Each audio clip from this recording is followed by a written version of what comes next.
अस्सलाम वालेकुम दोस्तों, आज मैं आपको ऐसी चीज़ के बारे में बता रहा हूँ जो कि इसके बारे में ये कहा जाता है कि सोने की कीमत में ये मिलता है। ये वैसे झूठ बोलता है, क्योंकि इतना महंगा भी ये नहीं होता है जितना कि अवाम ने बनाया हुआ है। लोग तो बहुत ज़्यादा महंगा इसको देते हैं, लेकिन आज मैं आपके लिए लाया हूँ बिल्कुल ताज़ा चिलगोज़ा। इसमें एक दाना भी ख़राब नहीं होगा, इसका जायका भी अच्छा होगा। इस साल का ये चिलगोज़ा है, ये आपको सिर्फ़ और सिर्फ 6000 में किलो मिलेगा। जिस भाई को भी चाहिए वो कांटेक्ट कर ले, डिस्क्रिप्शन में मेरा नंबर ज़रूर होगा।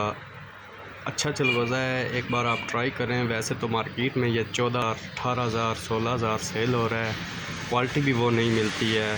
वैसे ही इसको पहाड़ बनाया हुआ है, इतना ज़्यादा महंगा नहीं है। 6000 में किलो दूंगा, एक दाना भी ख़राब नहीं होगा इसका।